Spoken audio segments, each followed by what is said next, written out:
नमस्ते बच्चों, मैं सपना जैन आपको व्याकरण में संज्ञा प्रकरण को समझाने जा रही हूँ। तो संज्ञा कहते किसे हैं? सबसे पहले हम परिभाषा को समझने से पहले इसके शाब्दिक अर्थ को समझेंगे कि संज्ञा का शाब्दिक अर्थ है क्या और ये शब्द कैसे बना है। तो सम धन ज्ञा से संज्ञा शब्द बना है और इसका अर्थ है सम का मतलब सम्यक, ज्ञा का मतलब ज्ञान। तो सम्यक ज्ञान कराने वाले को ही हम क्या कहते हैं? संज्ञा कहते हैं। ये इसका शाब्दिक अर्थ हुआ। अब चलते हैं परिभाषा की ओर। तो किसी प्राणी, वस्तु, गुण, भाव, स्थिति या अवस्था के नाम को संज्ञा कहते हैं। तो हम संज्ञा किसे कहते हैं? तो किसी प्राणी, वस्तु, गुण, भाव, स्थिति या अवस्था के नाम को संज्ञा कहते हैं। ब्रह्मांड के सभी जड़ चेतन के परिचय का आधार संज्ञा ही है। संज्ञा मतलब नाम। जब हम किसी के नाम से किसी को पुकारते हैं तो वो क्या कहलाती? हमारे लिए संज्ञा कहलाती। चाहे व्यक्ति हो, वस्तु हो, स्थान हो, गुण हो, भाव हो, अवस्था हो, सभी को क्या है? हम संज्ञा के नाम से ही जानते हैं। जैसे उदाहरण के लिए समझिए कि गौतम और अकबर जल का लोटा और पूजा की थाली लेकर मंदिर गए। दोनों ने मिलकर पूर्ण श्रद्धा के साथ पूजा की। अब देखिए यहाँ पर प्राणी कौन है, वस्तु कौन है, स्थान कौन है और भाव कौन है या क्या है। तो गौतम और अकबर तो क्या हो गए? प्राणी हो गए। जल, लोटा, थाली ये वस्तु हो गई। स्थान मंदिर हो गया। भाव श्रद्धा हो गया। तो अब ये यहाँ पर सभी क्या हैं? संज्ञा हैं। कुछ शब्द प्राणीवाचक होते हैं जैसे बालक, माता, लड़का, कुत्ता, घोड़ा तथा कुछ अप्राणीवाचक होते हैं जैसे देश, पर्वत, नदी, हवा, वन आदि।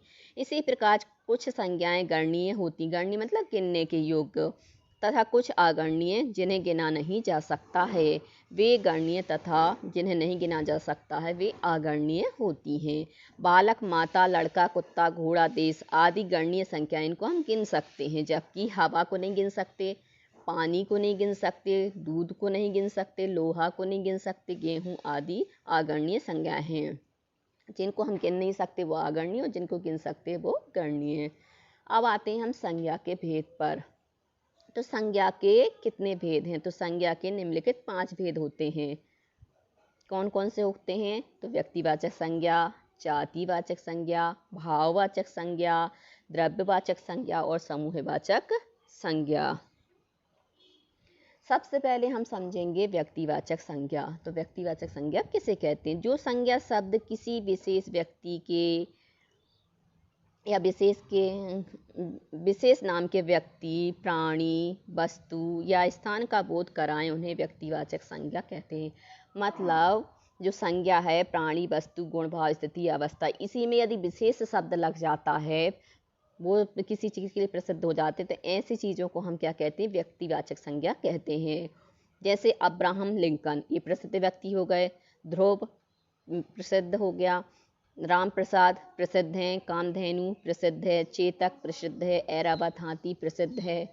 धनुष प्रसिद्ध है। शंख प्रसिद्ध है। नेपाल प्रसिद्ध है। अफगानिस्तान प्रसिद्ध है। तो जहाँ पर प्रसिद्धि का या विशेष का अर्थ लग जाता है वहाँ पर व्यक्तिवाचक संज्ञा होती है। इसके अतिरिक्त व्यक्तिवाचक संज्ञा में हम नदियों के नाम, समुद्रों के नाम, समाचार पत्रों में जो समाचार पत्र होते हैं उनके नाम, दिनों के, वर्षों के नाम, पुस्तकों के, पर्वतों के आदि के जो नाम होते हैं वह सभी क्या कहलाते हैं? व्यक्तिवाचक संज्ञा कहलाते हैं या व्यक्तिवाचक संज्ञा होते हैं। अब आते हैं जातिवाचक संज्ञा। तो जातिवाचक संज्ञा किसे कहते हैं? सबसे पहला प्रश्न उठता है। तो जब कोई संज्ञा शब्द एक ही प्रकार की सभी प्राणियों, वस्तुओं तथा स्थानों आदि का बोध कराता है तो इनसे पूरी जाति का बोध होता है। तो इनसे क्या होता है? जो संपूर्ण जाति होती है उनका बोध होता है, तो उसे हम क्या कहते हैं? जातिवाचक संज्ञा कहते हैं, या ऐसे शब्द जातिवाचक संज्ञा कहलाते हैं। जैसे लड़का, स्त्री, पुरुष, कुत्ता, नगर, गांव, देश, पर्वत, नदी, वर्षा, सैनिक आदि। अब ये सभी क्या किसी न किसी समूह का बोध करा रहे हैं। समूह का बोध कराने के कारण या जाति का बोध कराने के कारण ये जातिवाचक संज्ञा। जैसे लड़का बोल दिया तो जितने भी बच्चे होंगे पुरुषवाचक तो वो क्या कहलाएंगे, लड़का। और हमने बोल दिया लड़की तो जितनी भी स्त्री बच्चियां होंगी स्त्री का बोध कराने वाली तो वो क्या कहलाएंगी, लड़की। स्त्री बोल दिया तो सभी औरतें आ जाएंगी, पुरुष बोल दिया तो सभी पुरुष वर्ग के लोग आ जाएंगे। कुत्ता बोल दिया तो कुत्ता की प्रजाति के जितने भी होंगे सब इसमें आ जाएंगे। नगर बोल दिया तो नगर इसमें आ जाएगा। गांव बोल दिया, देश बोल दिया, पर्वत, नदी, वर्षा, सैनिक। तो ये सभी क्या है, जाति का बोध कराने के कारण जातिवाचक संज्ञा है।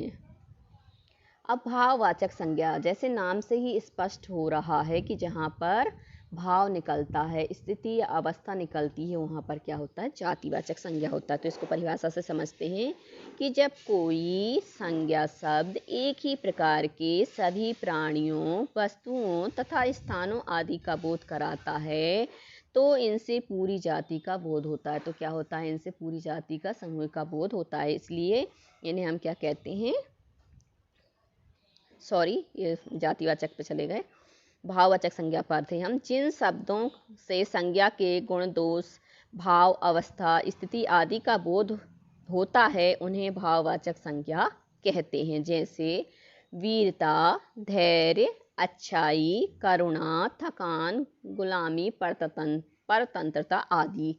तो यहाँ पर देख रहे हैं कि जिन शब्दों से संज्ञा के गुण का पता चला, दोषों का पता चले, भाव का पता चले, अवस्था का पता चले, स्थिति का पता चले, तो वहाँ पर क्या होता है, भाववाचक संज्ञा होती है। जैसे वीरता, तो वीरता में क्या है, वीरत्व का भाव पता चल रहा है।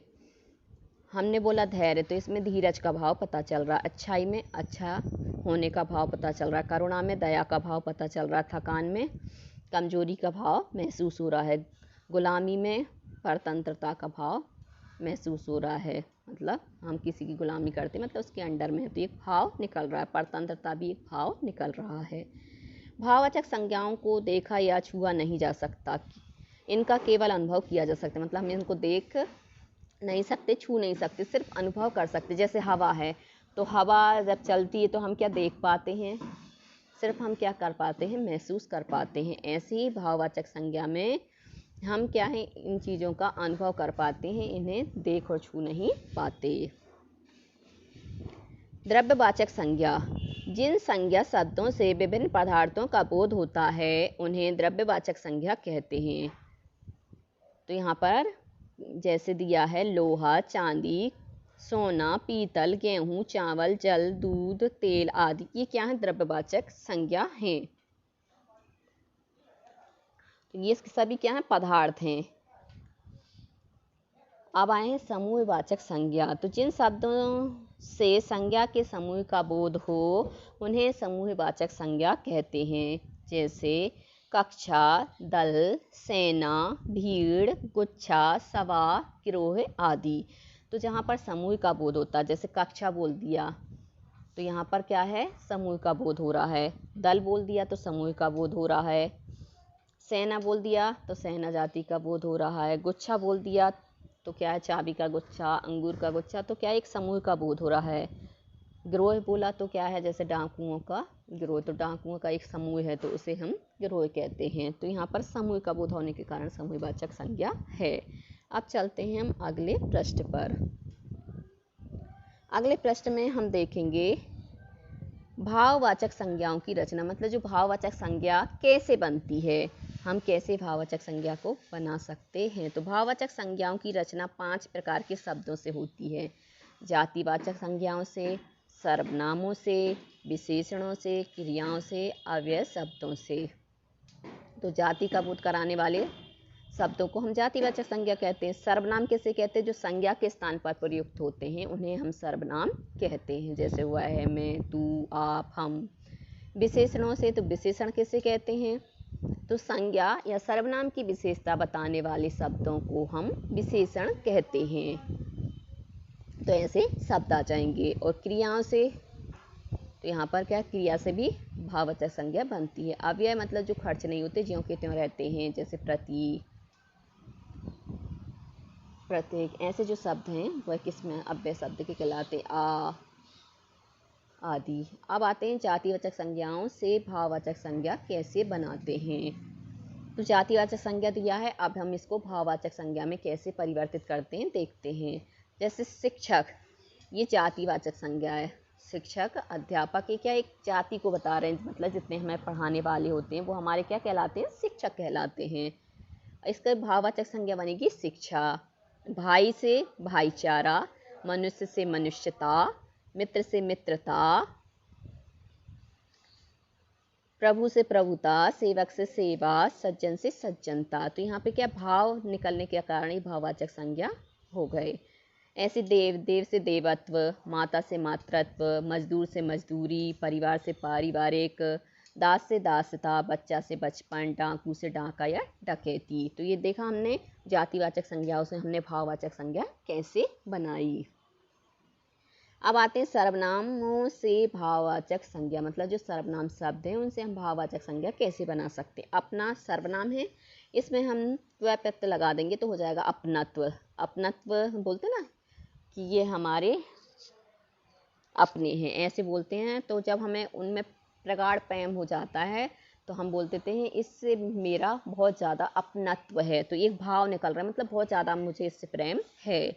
आप से आपा, पराया से परायापन, निज से निजता या निजत्व, अहम से अहंकार, स्व से स्वत्व, मम से ममत्व। बोलते हैं ना मेरी माँ से मुझे बहुत ज़्यादा ममत्व है, तो यहाँ पे बहुत ज़्यादा प्रेम को बताया गया है। सर्व से सर्वस्व। तो देखा किस प्रकार से हमने सर्वनाम से भाववाचक संज्ञा को बनाया।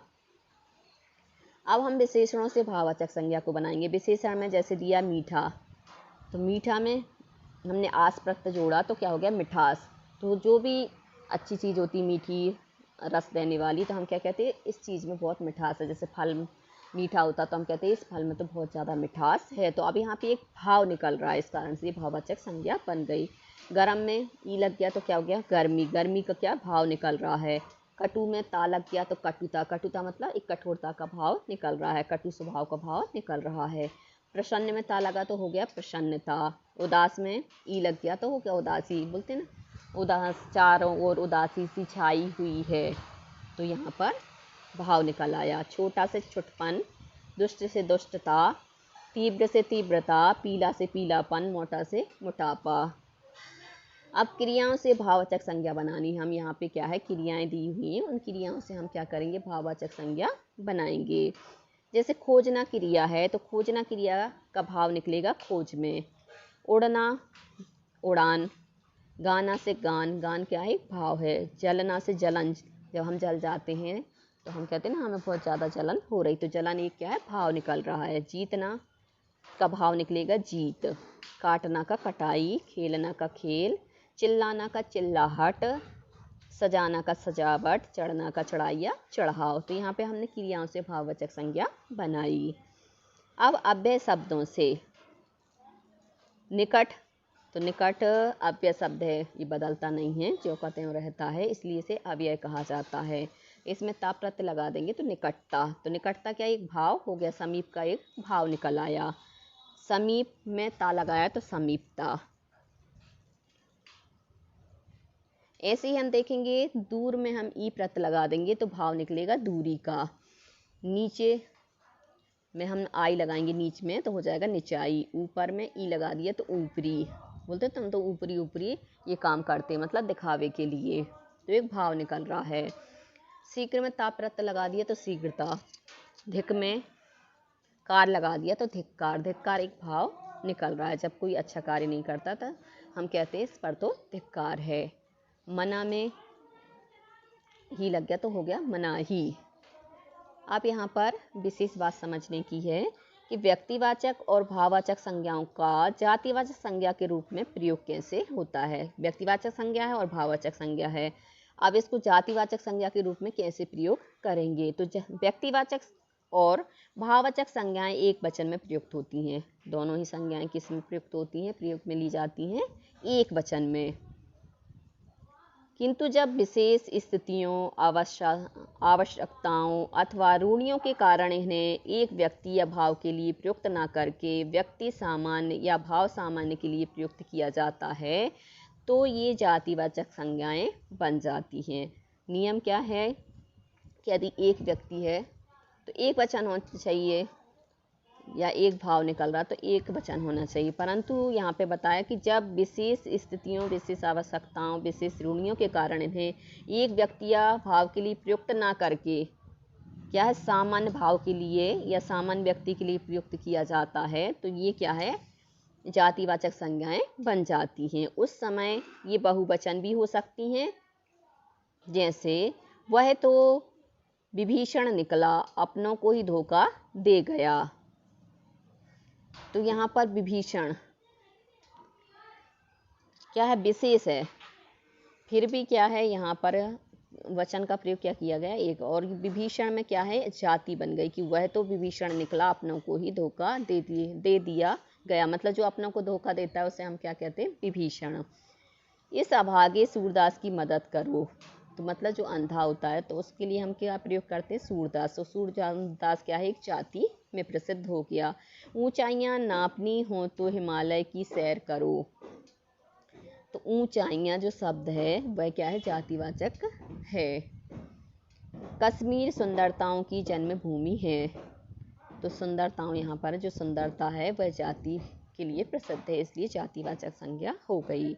अब है जातिवाचक संज्ञा का व्यक्तिवाचक संज्ञा के रूप में प्रयोग। मतलब हम क्या करेंगे, जो जातिवाचक संज्ञा है उसको व्यक्तिवाचक संज्ञा के रूप में बदलेंगे और उसका प्रयोग करेंगे।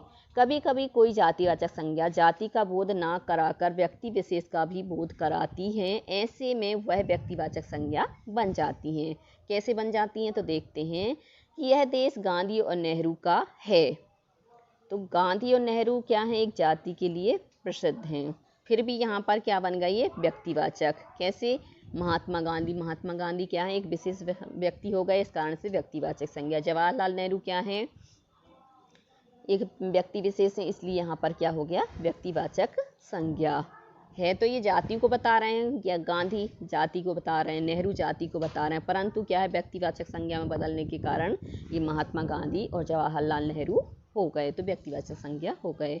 नेताजी ने इस देश के लिए अपना बलिदान दे दिया, तो यहाँ पे नेता जो शब्द निकल रहा है वो जाति का निकल रहा, परंतु व्यक्तिवाचक संज्ञा में कैसे प्रयुक्त हो जाएगा, नेताजी सुभाष चंद्र बोस।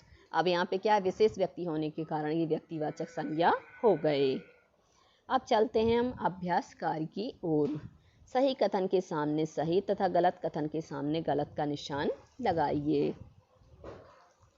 सेवा जातिवाचक संज्ञा है, तो ये बात सही है, क्योंकि जितने भी हम किसी की दुख दर्द में सेवा करते हैं तो वो क्या कहलाती है, जाति कहलाती, तो सेवा एक जाति बन गई।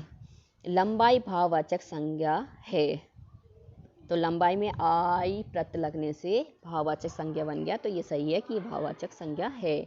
यमुना व्यक्तिवाचक संज्ञा है, क्योंकि यमुना नदी क्या है, प्रसिद्ध नदी है, और जहाँ विशेष का अर्थ लग जाता है, प्रसिद्धि का अर्थ लग जाता है, तो वह क्या हो जाती है, व्यक्तिवाचक संज्ञा हो जाती, तो यहाँ पर ये भी सही है।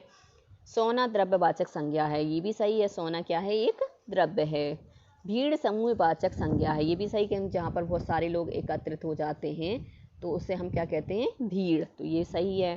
शत्रु व्यक्तिवाचक संज्ञा है, तो यहाँ पर शत्रु क्या है, व्यक्तिवाचक संज्ञा नहीं आएगा, तो इसमें आ जाएगा गलत। अब सही विकल्प के सामने सही का निशान लगाइए या चिन्ह लगाइए। कल्पना की वाणी में बहुत खालिस्तान है, तो कल्पना की वाणी में बहुत मिठास है, तो यहाँ पे क्या आ जाएगा, मिठास, क्योंकि जिसकी वाणी बोली क्या है, मीठी होती है, तो हम कहते हैं देखो तो कैसी मीठी वाणी है, तो यहाँ पे मिठास आ जाएगा। इतना उपचार करवाया फिर भी उसके स्वास्थ्य में खालिस्तान जारी है, तो यहाँ पे आ जाएगा गिरावट, मतलब इतने उपचार कराने के बाद भी वो ठीक नहीं हो रहा, तो उसके स्वास्थ्य में क्या है, गिरावट है।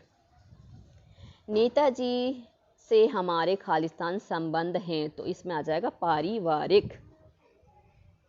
अब है खालिस्तान सभी बीमारियों का घर बन जाता है, तो क्या बनता है? बुढ़ापा। तो बुढ़ापा क्या होता है? सभी बीमारियों का घर बन जाता है।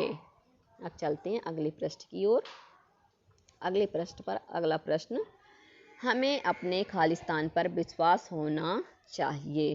तो हमें अपने किस पर विश्वास होना चाहिए? पुरुषार्थ पर, क्योंकि हम जैसा पुरुषार्थ करेंगे वैसा ही हमें उसका फल मिलेगा। निम्नलिखित प्रश्नों के उत्तर लिखिए। संज्ञा किसे कहते हैं? सावधारण बताइए। तो किसी व्यक्ति, वस्तु, स्थान, प्राणी, दशा, स्थिति आदि के भाव को संज्ञा कहते हैं। उदाहरण के लिए देखिए, राम, लड़का, बूढ़ा, ये सभी क्या हैं? संज्ञाएं हैं। अब व्यक्तिवाचक संज्ञा को सावधारण स्पष्ट कीजिए। तो किसी विशेष व्यक्ति, वस्तु, स्थान आदि के नाम को व्यक्तिवाचक संज्ञा कहते हैं। उदाहरण के लिए महात्मा गांधी, सुभाष चंद्र बोस आदि। जातिवाचक संज्ञा किसे कहते हैं? तो जो किसी विशेष जाति का बोध कराता है उसे हम जातिवाचक संज्ञा कहते हैं। उदाहरण के लिए लड़का क्या हो गई? जाति हो गई, लड़की जाति हो गई, स्त्री जाति हो गई, पुरुष जाति हो गई। अब भाववाचक संज्ञा किसे कहते हैं? तो जो किसी विशेष भाव का बोध कराते हैं या भाव, दशा, स्थिति आदि का बोध कराते हैं उसे हम भाववाचक संज्ञा कहते हैं। उदाहरण के लिए जैसे बूढ़ा में हमने बूढ़ा में आपा जोड़ा तो बुढ़ापा, ऐसे ही लड़क में हमने पन जोड़ दिया तो हो गया लड़कपन। मीठा में हमने आस जोड़ा तो मिठास। तो ये सभी क्या है? भाववाचक संज्ञा के उदाहरण हैं। अब है द्रव्यवाचक संज्ञा तथा समूहवाचक संज्ञा किसे कहते हैं? तो जो किसी पदार्थ का बोध कराते हैं उसे हम द्रव्यवाचक संज्ञा कहते हैं। समूहवाचक जो किसी समूह का बोध कराते हैं उसे हम समूहवाचक संज्ञा कहते हैं। तो द्रव्यवाचक संज्ञा में सोना, चांदी, जल, दूध, तेल, ये सभी क्या हैं? द्रव्यवाचक संज्ञा हो जाएंगे। और समूहवाचक में कक्षा, गुच्छा, भीड़, गिरोह, ये सभी क्या है? समूहवाचक संज्ञा के उदाहरण हो जाएंगे। व्यक्तिवाचक और भाववाचक संज्ञा कब जातिवाचक संज्ञा बन जाती है तथा जातिवाचक संज्ञा कब व्यक्तिवाचक संज्ञा बन जाती है?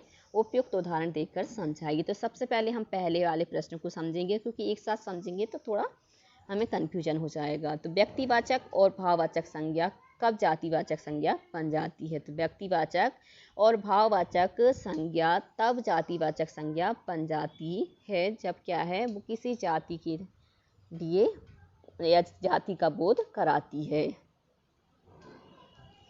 जैसे जवाहरलाल नेहरू और महात्मा गांधी। तो यहाँ पर हम गांधी और नेहरू को ले लेंगे तो ये क्या कहलाएंगे? आपके जातिवाचक संज्ञा। भाववाचक संज्ञा को कैसे समझेंगे?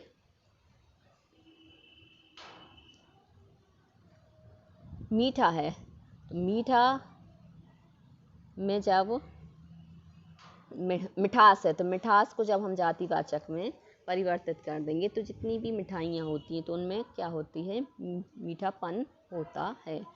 तो वो क्या है? जातिवाचक में मीठा यदि हमने कह दिया तो हमें जल्दी समझ में आएगा कि ये जातिवाचक संज्ञा है। अब जातिवाचक संज्ञा कब व्यक्तिवाचक संज्ञा बन जाती है? जैसे हमने ले लिया नेहरू। अब नेहरू क्या है? जातिवाचक संज्ञा है।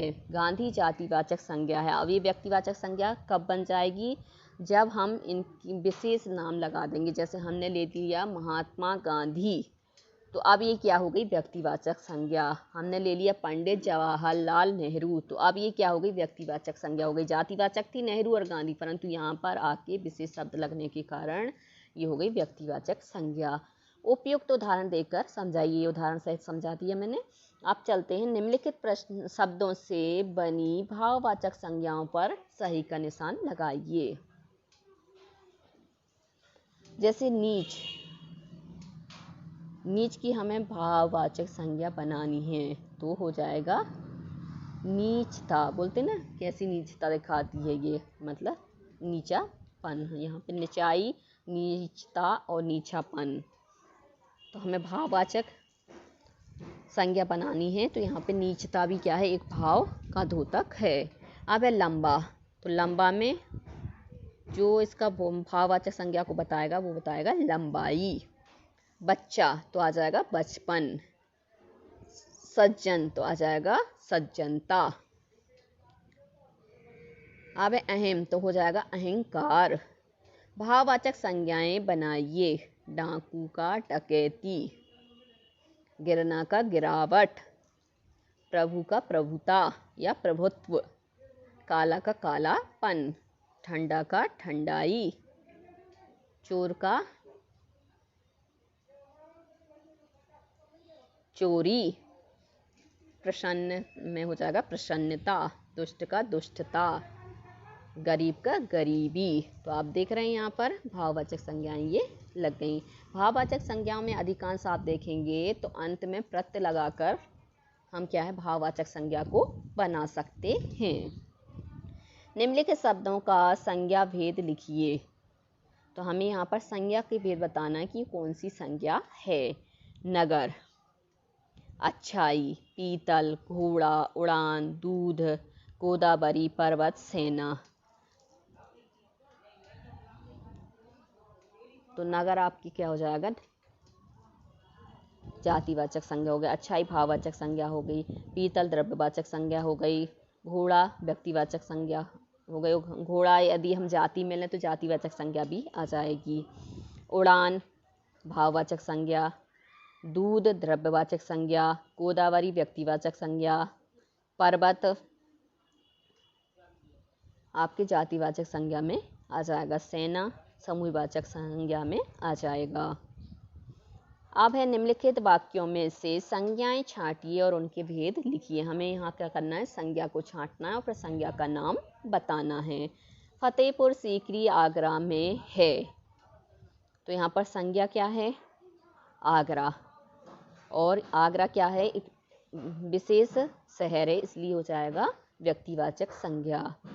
इशिता एक साहसी लड़की है। तो साहसी तो ये क्या हो गया, भाववाचक संज्ञा हो गया। साहस यहाँ पर ले लेंगे हम। लड़की भी ले सकते हैं तो जो जातिवाचक संज्ञा हो जाएगी। इशिता भी ले सकते हैं जो व्यक्तिवाचक संज्ञा हो जाएगी। उनकी आंखों से आंसू टपक रहे थे। तो आंसू क्या है, जातिवाचक संज्ञा है। आंख शब्द हम ले सकते हैं व्यक्तिवाचक संज्ञा में। ताजमहल की सुंदरता अनुपम है। तो ताजमहल क्या आ जाएगा, व्यक्तिवाचक संज्ञा में, और सुंदरता आ जाएगा आपका भाववाचक संज्ञा। अशोक को तक्षशिला का शासक बनाया गया। तो अशोक आ जाएगा व्यक्तिवाचक संज्ञा। तो बच्चों आज के लिए सिर्फ इतना ही। यदि आपको हमारा ये वीडियो पसंद आया है तो लाइक कीजिए, शेयर कीजिए, सब्सक्राइब कीजिए तथा इस पाठ से संबंधित कोई भी प्रश्न है तो नीचे कमेंट्स में पूछ लीजिए। धन्यवाद।